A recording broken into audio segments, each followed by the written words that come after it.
Docteur Aldo Naouri, bonjour. Bonjour. Bienvenue Bonjour. sur le plateau de Demos et Démos. Oui. Vous êtes pédiatre, Oui. juste pédiatre, comme vous avez Oui. l'habitude de le dire. Vous êtes aussi auteur de nombreux ouvrages, Oui. et notamment le dernier qui relate votre parcours, un parcours véritablement hors norme, Prendre la vie à pleine main, qui est un entretien avec une journaliste. À la lecture de cet ouvrage, il y a quelque chose qui m'a vraiment beaucoup parlé, c'est cette notion d'épreuve et d'effort.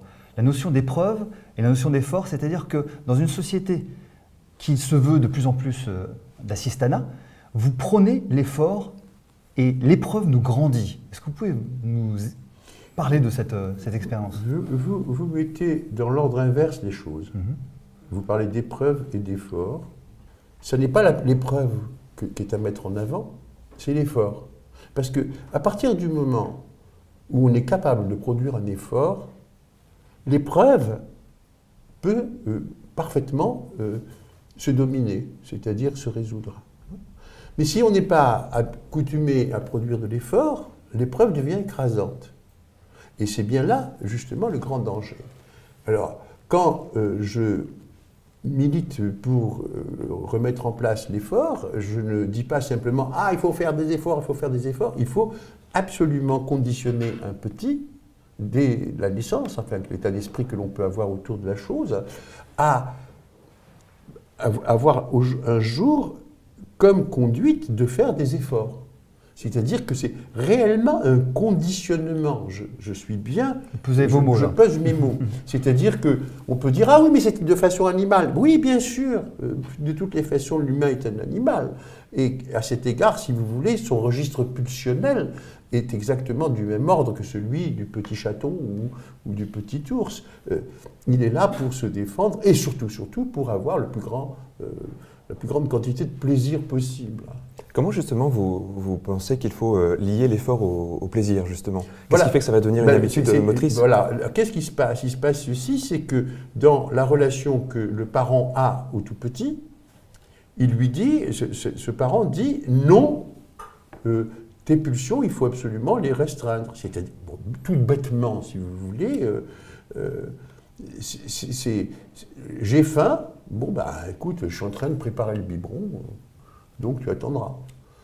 Mais oui, mais mon plaisir, ben, tu attendras. Et l'épreuve, si vous voulez, de différer dans le temps, qui fait différer dans le temps la manifestation du besoin et sa satisfaction, si vous voulez, introduit quelque chose qui est une répression du besoin, de la pulsion. Et cette répression va permettre de refouler la pulsion parce que l'enfant, petit à petit, va s'accoutumer au fait qu'il va accepter de refouler sa pulsion, c'est-à-dire de limiter son accès immédiat au plaisir pour se gagner un autre plaisir qui est l'amour de sa mère. Vous voyez ? Et c'est un entraînement. Comment vous faites passer ce message à des parents qui ont l'habitude peut-être de prôner la passivité, même malgré eux, à passer un message plus actif ? Mais c'est pour ça aussi que dans le travail que j'ai produit autour de ça, j'ai explicité de façon extrêmement précise, très pédagogique et pas à pas, le pourquoi les choses se passent ainsi et comment les choses peuvent-elles se passer ainsi. Je veux dire que je dénonce quantité de choses, comme par exemple le fait qu'une mère de famille peut demander à son enfant de 2 ans et demi « Est-ce que tu veux des pâtes ou du riz ?» Vous n'avez pas des résistances quand vous dites ça aux parents ? Mais bien sûr qu'il y a des résistances. j'imagine que Il y a des ça veut dire résistances, mais je passe pour un fasciste, je passe pour un réactionnaire, je passe pour tout ce qu'on veut. Il n'en reste pas moins que c'est vraiment la seule voie possible pour faire des bébés qui naissent, des enfants de qualité et des adultes de qualité plus tard. Parce que, si vous voulez, tout se passe dans le premier âge. C'est-à-dire que ce qui n'est pas enseigné dans le premier âge, si jamais ça n'est pas repris, ça va donner des adultes catastrophiques. Pourquoi ? Bien tout simplement parce que le petit enfant qui apprend à réprimer ses pulsions va laisser place à l'autre. C'est-à-dire que c'est un processus que l'on appelle de névrotisation. C'est-à-dire que ça fait un individu qui est concerné par l'existence de l'autre. Quelquefois d'ailleurs, cette existence lui pose problème. Tandis que si on ne fait rien, si vous voulez, il n'y a pas de structuration psychique. L'autre n'existe pas. Et on est là dans l'altération très profonde du lien social. Donc, si vous voulez, à partir du moment où pour gagner l'amour de ma mère, je fais l'effort de réprimer ce qui vient du fin fond de ma personne pour me faire accéder au maximum de plaisir, c'est-à-dire j'aurai un plaisir moindre, mais il sera compensé par l'amour que me portera ma mère. À ce moment-là, si vous voulez, j'apprends ce qu'il en est de l'effort. Et ce que j'apprends de l'effort dans la répression de mes pulsions va m'enseigner l'effort dans tout le reste. Et à partir du moment où je suis enseigné dans l'effort, si vous voulez, l'épreuve que je vais rencontrer ne va pas être destructrice pour moi, puisque de toutes les façons, en quelque sorte, j'aurais été entraîné à résoudre les choses, mais je vais l'examiner dans tous les sens et pouvoir la dépasser. Et en cela, si vous voulez, ça fait de moi un individu qui acceptera d'apprendre, qui acceptera de s'instruire, qui acceptera d'échanger avec l'autre, qui acceptera, etc. etc. Et de ce côté-là, si vous voulez, le fait préoccupant dans notre pays, c'est que cette histoire d'effort a tellement été désertée, cet enseignement à l'effort a tellement été déserté, que les enseignants, dès les plus petites classes, quand ils parlent aux parents des performances scolaires de leurs enfants, leur disent qu'il faudrait qu'ils fassent des efforts. C'est bien gentil de dire à un individu fait des efforts, mais si on ne lui a jamais enseigné à le faire, comment voulez-vous? Il ne peut pas l'inventer. Lui, il reçoit le monde tel qu'on le lui présente. Si on lui présente un monde jaune, le monde sera jaune pour lui. Un point, c'est tout. Et d'un seul coup, on lui dit non, le monde est bleu. Ah non, attendez, il est jaune. On m'a toujours dit qu'il était jaune. Donc je refuse votre vision. Et ça va être un conflit. Deux petites choses qui me viennent. Je suis toujours un petit peu gêné par le côté fataliste. Je vois bien, je comprends bien le principe de conditionnement qui se crée. Je pense juste avoir une vision peut-être plus large de la possibilité d'adaptation et de changement d'une personne. Mais au-delà de ça, il y a autre chose qui me pose question, même si je suis d'accord avec vous sur le fond, qu'il y a cet apprentissage de l'effort qui est important. Et en même temps, il y a un effet pervers à ça, qui est les gens qui finissent par culpabiliser de la facilité parfois, qui finissent par ne plus savoir où ils en sont quand quelque chose devient un simple plaisir sans effort. Est-ce qu'il n'y aurait pas un juste milieu dans l'éducation à trouver entre les moments d'effort, les moments de relâchement de l'effort, les moments où les personnes peuvent se sentir à l'aise avec ce qu'elles sont en train de vivre, et les moments où elles peuvent aussi prendre du plaisir simple à ce qui peut se passer, à ce qui peut se présenter? Mais vous m'entendez comme si véritablement je condamnais totalement le plaisir. Non, c'est juste pour préciser qu'il peut y avoir Il n'est pas question, moi je ne suis pas en train de condamner le plaisir, c'est ce qui nous mène. Seulement, c'est simplement une question de dosage. C'est-à-dire qu'il y a effectivement la place pour le plaisir, mais nous savons très très bien que si jamais il n'y a pas l'imitation et la bonne dose de plaisir, et que l'on ne cherche qu'à aller au fin fond du plaisir, nous savons très très bien que le principe du plaisir, ça conduit à la mort. C'est ça. Au-delà du principe de plaisir, il y a la mort. Bon, eh bien, nous savons très bien, si vous voulez, que la vie, c'est précisément de l'effort. Je veux dire que le bébé qui vient au monde, au moment de son expulsion, va produire le premier effort. C'est-à-dire qu'il va remplir ses poumons d'air. Et ça, c'est actif. Et dès qu'il cesse de remplir ses poumons d'air, dès qu'il cesse de contracter ses muscles pour ouvrir en quelque sorte ses alvéoles, eh bien justement, la passivité, c'est l'expiration. Et ça n'est plus l'effort. Et quand quelqu'un meurt, on dit qu'il expire. Vous voyez, donc, les mots disent bien ce qu'il en est de quelque chose qui existe dans le corps. Et de ce côté-là, si vous voulez, là, il me paraît fondamental, et c'est ce sur quoi j'insiste tout le temps, c'est-à-dire que si vous n'enseignez pas très tôt la répression des pulsions à un enfant, vous aurez des difficultés ensuite à l'amener à accepter une vie en société. Parce que si jamais, précisément, vous faites de lui, et c'est ça le défaut de nos sociétés occidentales depuis à peu près une quarantaine d'années, on a hissé l'enfant au sommet de la pyramide familiale et on a invité les parents à être ses prêtres, en quelque sorte. On a inventé ce que j'appelle l'infantolatrie. Vous voyez ? Bon. Et cette infantolatrie est nuisible d'abord à l'enfant et ensuite très régulièrement au couple.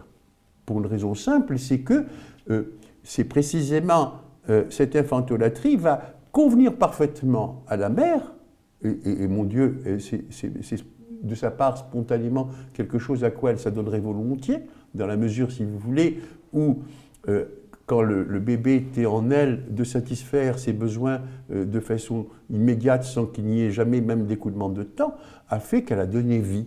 Et pour elle, l'équation, c'est la satisfaction, c'est poursuivre l'œuvre de vie. Sauf que le bébé n'est plus en elle, il est dehors. Et il est soumis à d'autres éléments. Donc, la mère serait tout à fait, ça lui convient, elle retire du plaisir de satisfaire et de donner du plaisir à son enfant. Et puis, une fois qu'elle est dans ce plaisir-là avec son enfant, elle a un échange tel qu'en définitive, elle peut tout à fait se passer de son partenaire, lequel, lui, n'est pas du tout dans les mêmes dispositions.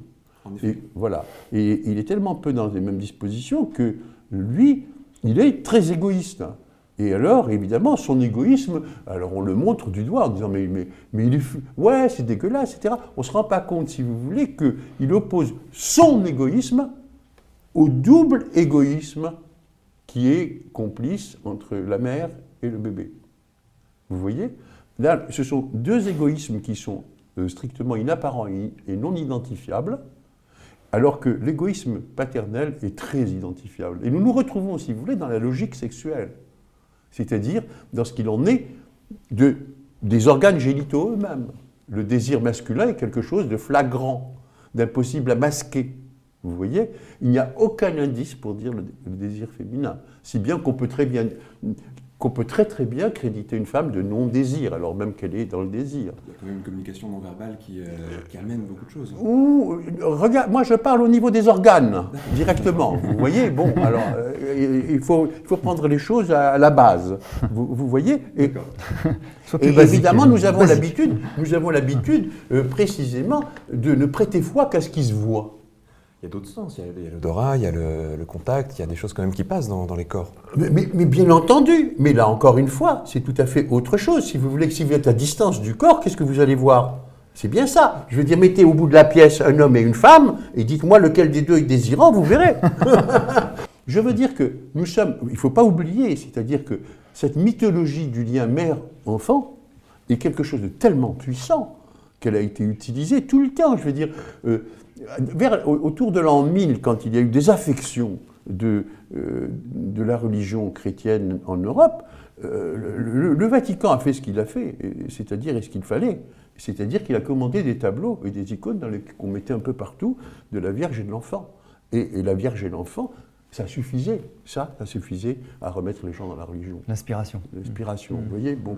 Alors, on a quantité d'exemples comme ceux-là qui montrent jusqu'à quel point ce lien mère-enfant est quelque chose qui a une force telle qu'en définitive, il est l'objet d'une sympathie, pour ne pas dire d'empathie. Il ne faut pas oublier que nous avons été des anciens bébés et que nous avons gardé en nous la trace de la relation que nous avons eue à notre mère, et que c'est une trace extraordinairement forte, et de ça qu'on ne peut pas oublier, qui ne peut pas s'effacer, si bien que dans le spectacle que nous avons de ce lien, nous partons avec quelque chose de l'ordre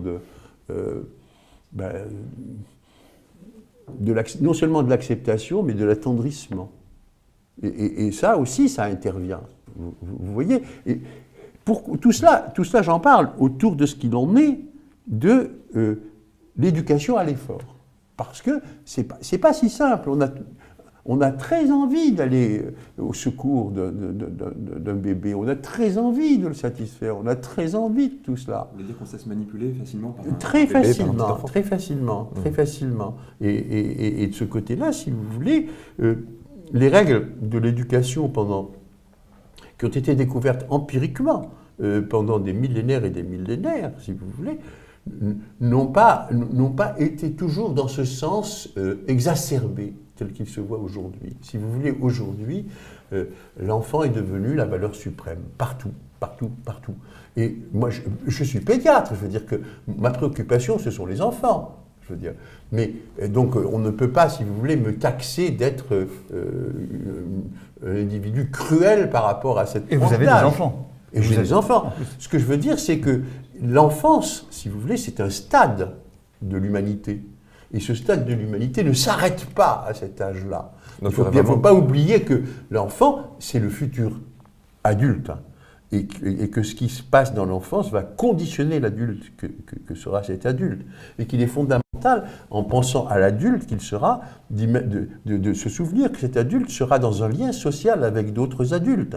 Et qu'il est fondamental qu'il puisse éventuellement être structuré de manière à pouvoir échanger plus tard. Et tout cela se fabrique dans la toute petite enfance. Donc il y a vraiment ce besoin, on comprend bien, de remettre l'effort dans l'éducation. Absolument.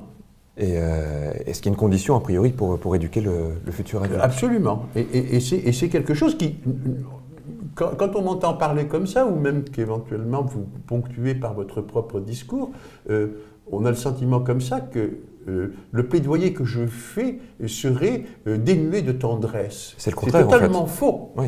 C'est totalement faux. Vous voyez, quand les latins disaient qui bene amat, bene castigat, que celui qui aime bien châtie bien, le terme de castigat, on imagine que ce sont des coups. Pas du tout. C'est-à-dire que, au fond, quand on y regarde de près, si vous voulez, l'humain, par définition, est amélioré par l'exercice d'une autorité au-dessus de lui, le tout petit, en tout cas. Quand, vous savez, le jour où les mâles de l'espèce humaine ont décidé d'échanger leurs femmes entre groupes et qu'ils ont mis en place la loi de l'interdit de l'inceste, ça a complètement bouleversé l'humanité, puis ça l'a sorti de la nature pour la mettre dans la culture. Et tous les progrès de l'humanité datent de cette période-là. Mais la loi de l'interdit de l'inceste est un pur arbitraire. Il faut bien comprendre que ça n'a pas de logique en soi compte tenu de l'élément d'où sortait l'humanité, qui était quand même l'animalité dans laquelle, éventuellement, l'inceste, c'était très courant. Là, un jour, on a décidé que, eh bien, toutes les fois qu'un enfant entend une limite, qui n'est pas pour lui dans sa logique, puisque sa logique, c'est la non-limite, si vous voulez, il est humanisé. C'est-à-dire qu'il y a de l'arbitraire qui s'exerce sur lui et qui le ramène à son espèce, à la loi de l'espèce. Donc, de 0 à 4 ans, poser des limites. Oui. Et après, c'est fini. Le problème est réglé. Mais alors, justement, l'éducation, Oui. on ne va pas parler d'éducation nationale, vous parlez d'instruction nationale. Oui. Enfin, je la trouve effectivement plus adaptée. Oui. Vous pensez que l'instruction nationale, en tout cas l'éducation nationale actuelle, ne joue pas son rôle non plus dans la continuité de la pose des limites? Non. L'éducation. Là, encore une fois, nous revenons aux mots et mots. D'accord? Le ministère de l'Éducation nationale est très mal nommé. Parce qu'il n'appartient pas au corps enseignant d'éduquer.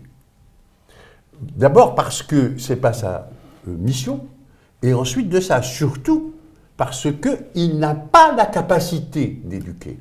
Le gamin se fout éperdument de plaire à son enseignant, de gagner l'amour de son enseignant.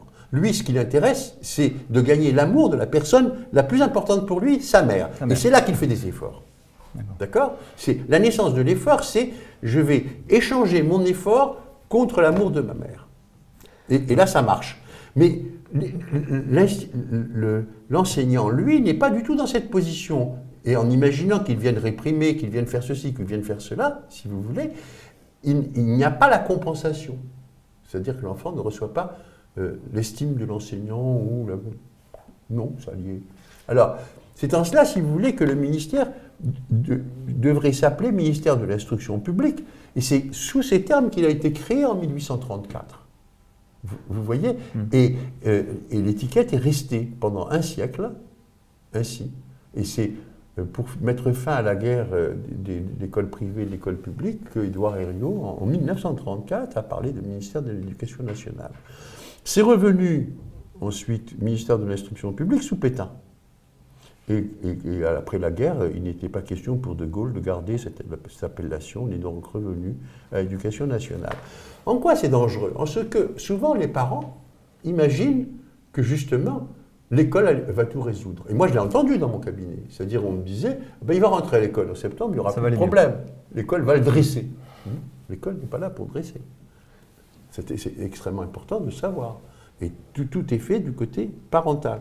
Alors, avec de la fermeté, de la bonne conscience et toujours la même tendresse, parce qu'il n'est pas question là d'être dans la brutalité, dans la violence, À 4 ans, tout est réglé pratiquement. Et on a sorti l'enfant, le tout petit, de ses tentatives de se dresser en individu tout puissant. Et pratiquement le reste de la vie, ce ne sont que des tout petits ajustements. Après, nul salut. Voilà. Oui. Voilà. C'est ce que tu penses? Non, pas du tout. Mais J'espère. en tout cas, là, on va devoir réfréner notre plaisir d'en savoir plus tout de suite. Mmh. En tout cas, merci beaucoup, Dr. Aldona Ruy, d'avoir répondu à nos questions. Mais je vous en prie. Merci à vous.